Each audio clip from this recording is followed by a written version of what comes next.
Vamos a invitar entonces a nuestro, no es nuestro entrevistado, es nuestro columnista del día de hoy en representación del OITRAF, Diego Lorca. Ya está por aquí.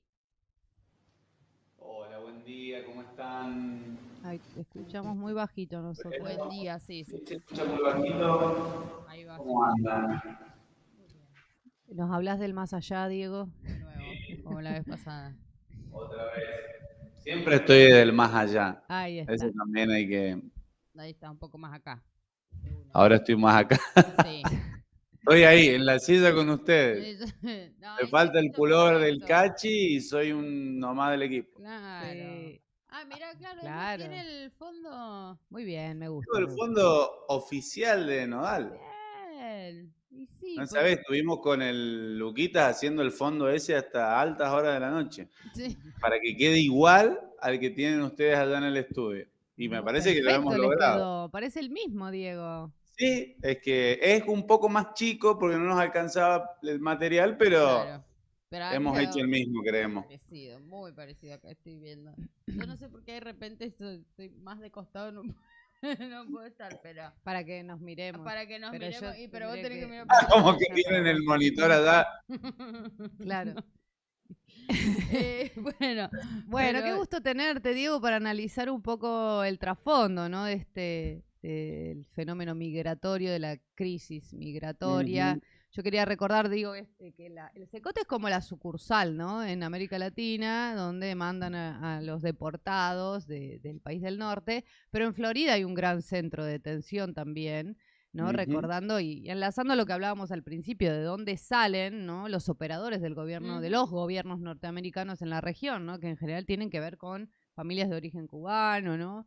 Esa la gusanera que le llaman también. Y bueno, de ahí sale, por ejemplo, el quien va a ser el embajador en Argentina.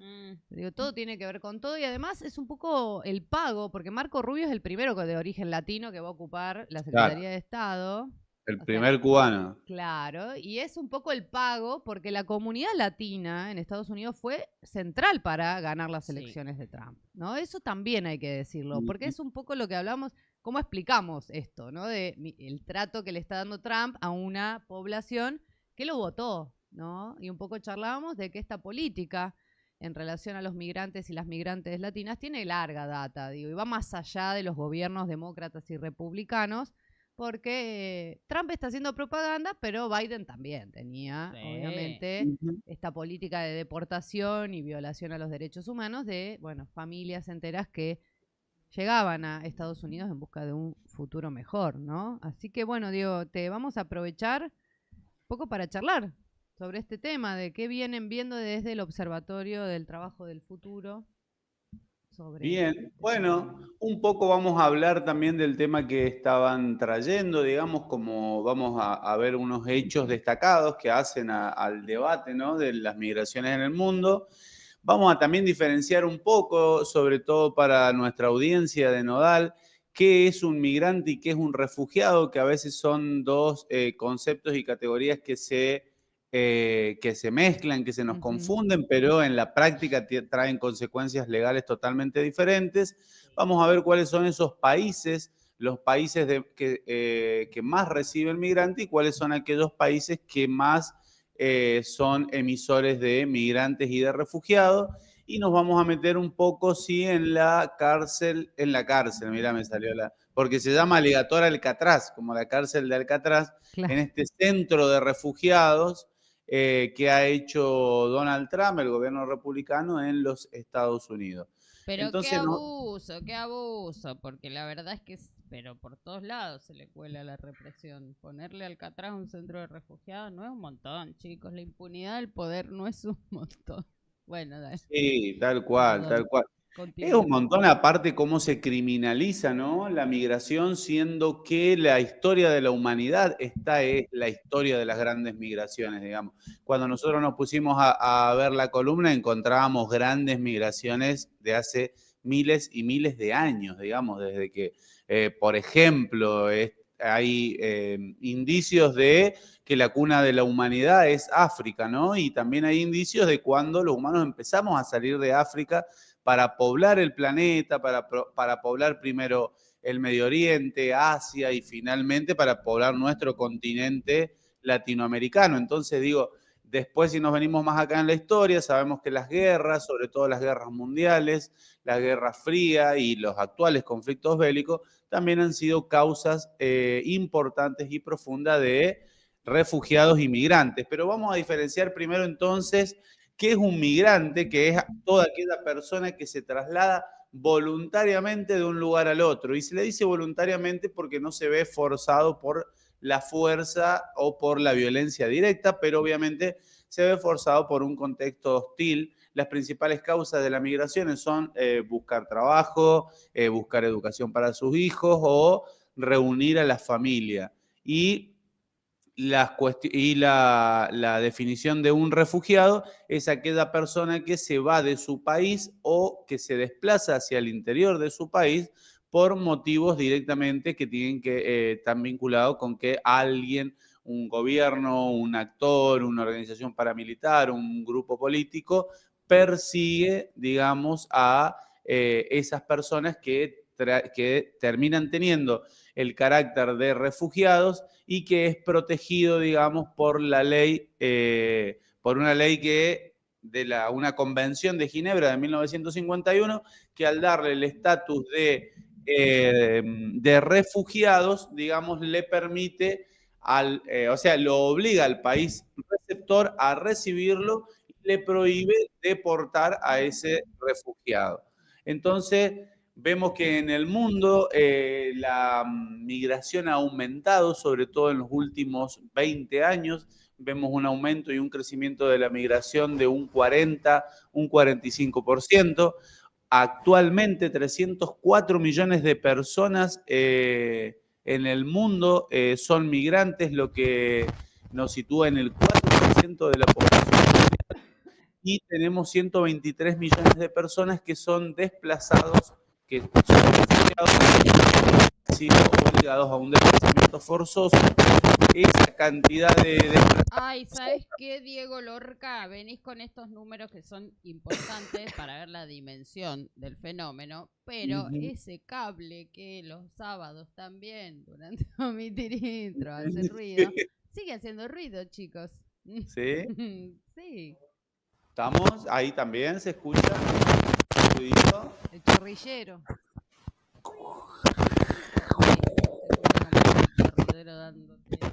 ¿Sí? Se sigue. Bueno, estábamos en el tema de los desplazamientos forzados, digamos, porque yo entiendo que a veces las estadísticas son aburridas, pero vamos a terminar de cerrarlas. Y es justamente, como decías vos, Sol, para darle una dimensión también cuantitativa y después podernos meter a un análisis cualitativo de por qué o qué creemos nosotros que son las causas justamente que ocasionan estos grandes flujos migratorios y de refugiados. Entonces, los desplazamientos forzados también son divididos, ¿no?, en 42 millones de refugiados y 73 millones de desplazados y 8,5 millones de solicitantes de asilo, lo que hace a un 1,5% de la humanidad se ve forzada a huir de su hogar. Cuando uno suma, tenemos casi el 5,5% de personas que han tenido que huir de su país, sea por cuestiones económicas, laborales, educativas o por violencia directa.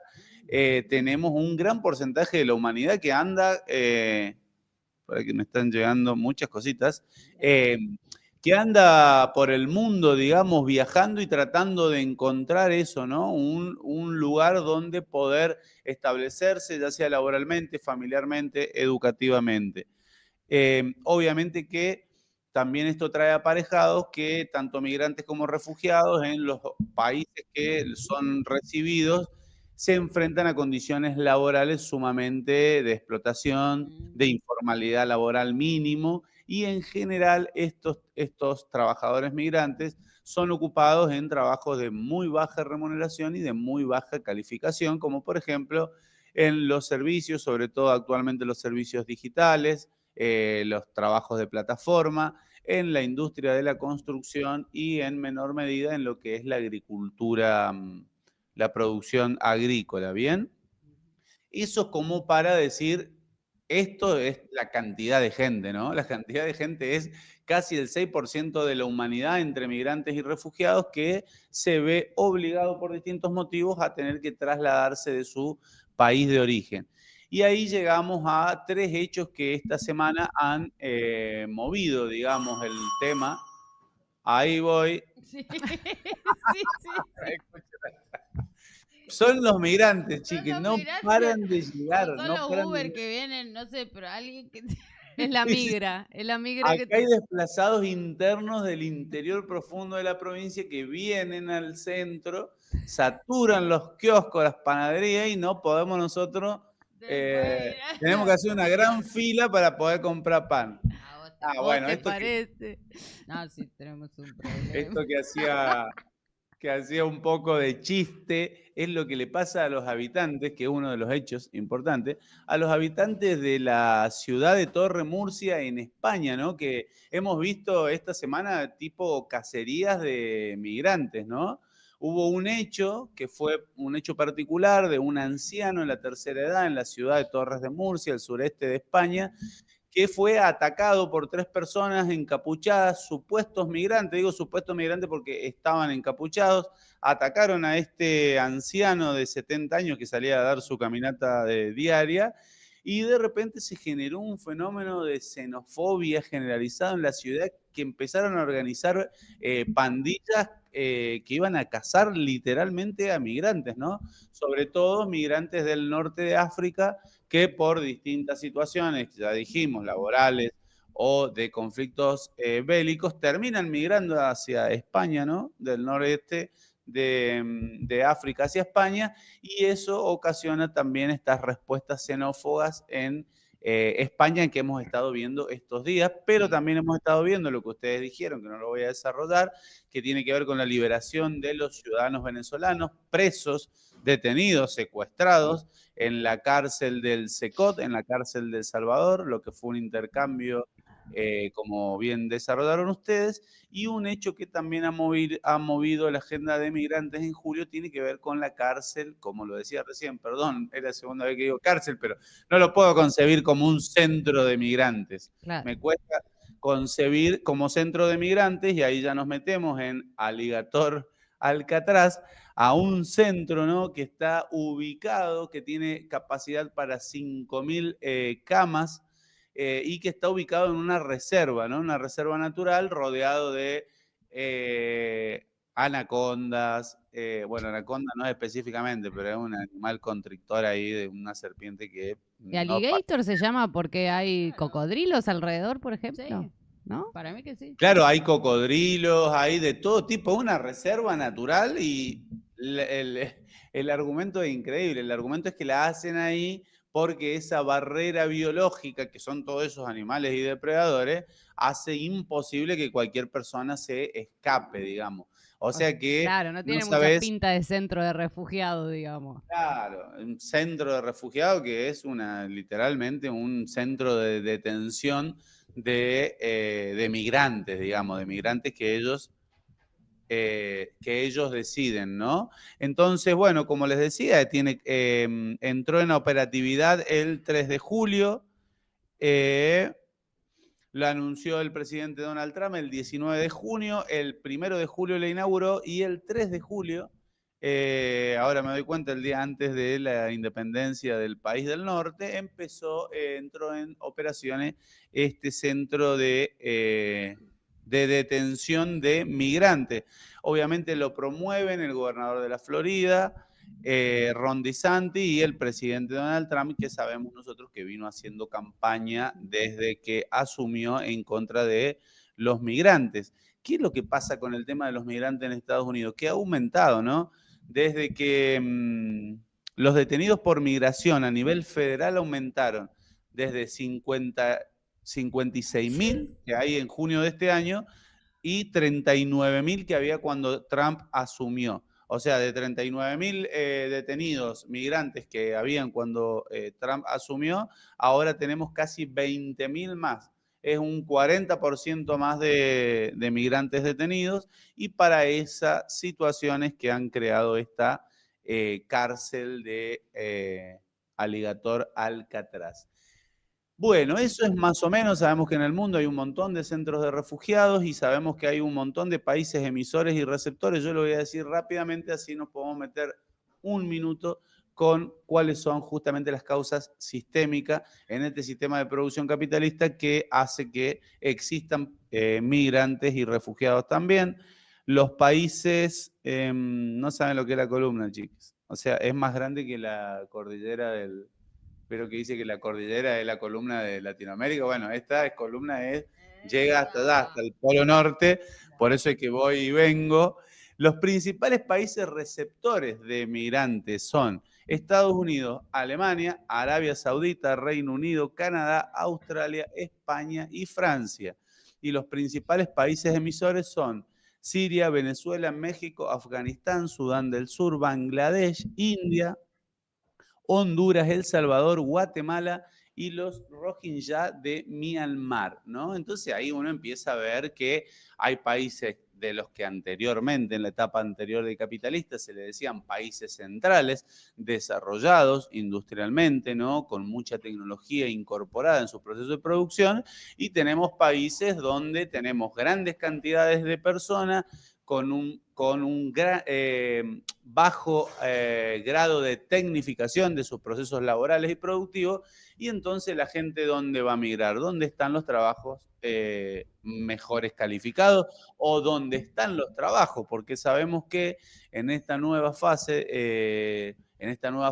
digital y financiera del capitalismo, la inversión en tecnología, que esto es algo histórico, pero que en esta nueva fase adquiere características particulares, lo que sucede es que en el sistema de producción capitalista, cuando hay una revolución industrial, se produce justamente un salto en la inversión de estas maquinarias, de estas nuevas tecnologías, y en relación a ese incremento en la inversión tecnológica hay una reducción en la mano de obra, ¿no? La tecnología va desplazando trabajadores del sistema productivo y esos trabajadores que son expulsados de esos procesos productivos no tienen otra opción que migrar que migrar a los lugares donde saben que pueden llegar a conseguir trabajo. Sabemos que ya desde el origen del capitalismo, esto lo decía Marx y lo decían muchos de los economistas clásicos también,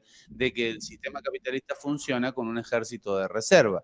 ¿Qué significa esto? Y bueno, trabajadores que tienen la disponibilidad de trabajar, pero que no consiguen trabajo. Ese ejército de reserva cumple dos funciones.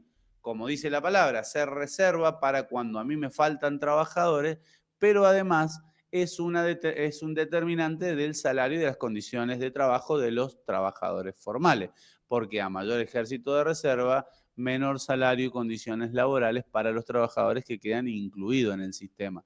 Entonces, hoy estamos viendo en esta nueva fase, en este nuevo salto en los tiempos sociales de producción, un fenómeno que ya hemos conocido en otras revoluciones anteriores, que tiene que ver con la expulsión de grandes masas de trabajadores del sistema laboral, del sistema productivo, y quedan millones y millones de personas, en este caso el 6% de la humanidad, a la deriva tratando de buscarse en algún país o en alguna ciudad de su propio país su fuente laboral, su fuente educativa, finalmente una vida digna y decente, digamos, si es que eso se puede dentro del sistema capitalista.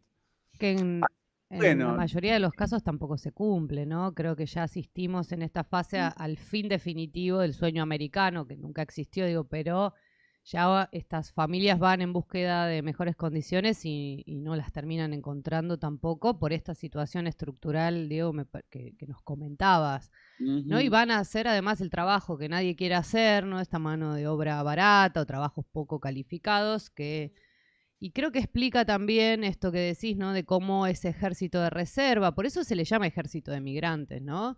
Claro. En esta lógica, como a lo mejor sin saber o sin tener conciencia de las leyes que determinan, ¿no? El salario y las condiciones de trabajo, cómo genera esta reacción xenófoba que está alimentada por las redes sociales y los discursos y las propagandas, pero también los trabajadores y las trabajadoras locales, podríamos decir, de los países, comillas, centrales, ¿no? O países que que parasitan sobre, sobre lo que consideran sus colonias aún.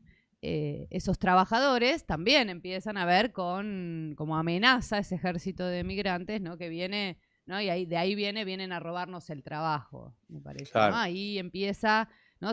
Eso alimenta este discurso xenófobo que además obviamente oculta las verdaderas responsabilidades que hay detrás de esto. Me parece muy interesante mirarlo desde la dimensión del trabajo y la dimensión económica, Diego, porque creo que este es el verdadero trasfondo. Además que, bueno, también se habla de que estos ejércitos de reserva son finalmente miles y miles de personas sin patria, ¿no? Que van fisurando las fronteras políticas de los países y, bueno, empiezan también a configurar otro orden del mundo donde esta distinción entre centrales y periféricos, desarrollados y subdesarrollados ya no cuaja, ¿no? En esta nueva fase del capital que nos contás. Tal cual. Y además digo, esta población sobrante o este ejército de reserva, mientras más se agrandan, más aumenta, como decías vos recién, la disputa trabajo-trabajo, ¿no? Claro. Porque hay menos condiciones para la clase trabajadora y en esas menos condiciones materiales y esas condiciones de posibilidad, los de arriba nos ponen permanentemente en la pantalla a nuestro enemigo. Nuestro enemigo el terrorista, nuestro enemigo el migrante, el refugiado, el que ha venido por nuestro puesto de trabajo, y entonces nos peleamos entre los de abajo mientras los de arriba les beneficia en todo sentido. Primero porque porque son los dueños de las grandes empresas y pueden acumular la riqueza que se produce ahí adentro, y segundo porque todos esos trabajadores que quedan por fuera les permiten bajarle las condiciones materiales a estos justamente trabajadores que quedan adentro. Y nosotros, en vez de, digo nosotros,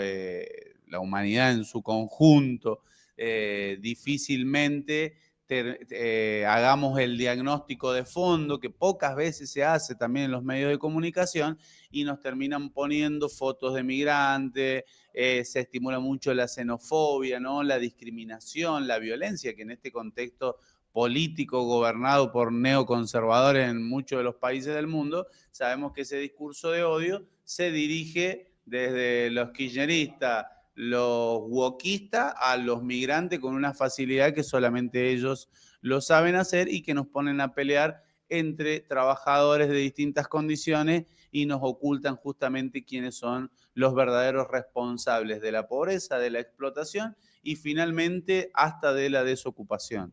Tal cual, me parece, y hasta pensando en las categorías, ¿no? Hasta más que ejército de reserva ya podemos hablar de población obrera sobrante, porque directamente no es que llegan, no los dejan llegar ya, ¿no? A los países, los encierran en cárceles disfrazados de centro de refugiados, digo, porque ya, ¿no? Hay algo que no es como en la etapa anterior, que sí los recibían porque eran los que, ¿no? Les limpiaban los inodoros a la clase media, porque eran, ¿no? Los trabajos pesados de los países que bueno, otros no estaban dispuestos a hacer, pero hoy ya no, hoy ya acá hay una crisis que no pueden resolver los muchachos. Me parece que estamos, como decías bien, Diego, en esta sobreproducción de mercancía, fuerza de trabajo en términos capitalistas.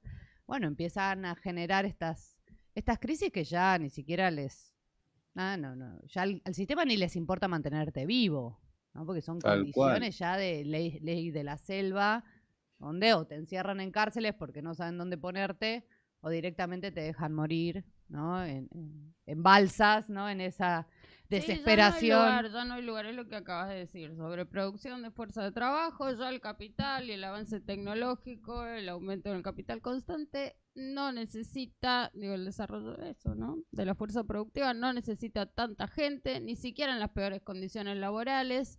Eso habla de este fenómeno que el Papa Francisco también ya había definido como esa población de desecho, ¿no? Los migrantes, la humanidad desechable, decía él. Descartable. Descartable, correcto. Bueno, la población descartable.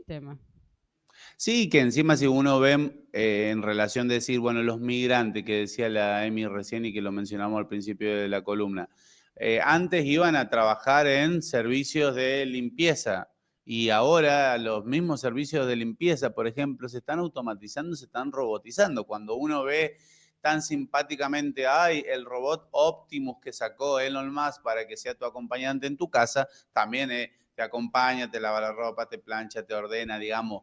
Hay todo un trabajo de servicio que se está automatizando, que se está robotizando, y otro de los sectores que vemos es en la construcción, ¿no? Muchos de esos migrantes terminan trabajando en la construcción y nosotros hoy tenemos el ejemplo que siempre pone el Lucas Aguilera cuando hace los análisis de la nueva fase y pone el ejemplo en la construcción de la represa en China, que una represa hacía 100 años había consumido 40.000, 50.000 obreros y que actualmente con sistemas de robotización y de maquinaria y de impresión 3D habían ocupado 1 o 2 trabajadores para hacer una represa. Y ahí vemos cómo esta nueva fase también robotiza y automatiza procesos laborales que anteriormente consumían mucha cantidad, eran sectores trabajo intensivo, como se le dice, y se han vuelto sectores capital intensivo, con mucha inversión de capital en maquinaria y poca inversión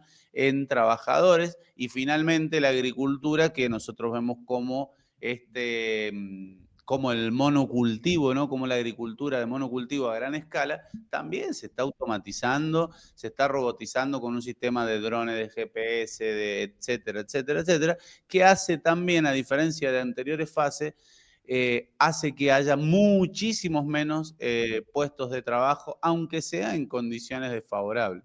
Así es. Bueno, Diego, espectacular. Sí. Ese análisis de todo el equipo del Observatorio de Trabajo del Futuro que agradecemos, asociado a Nodal, Diego, analista de Nodal, ya columnista regular en este Nodal se prende, te agradecemos muchísimo, bueno, estos datos que nos traes para seguir pensando el tema del día de hoy, así que les mandamos un abrazo grande a todo ese equipo del Observatorio.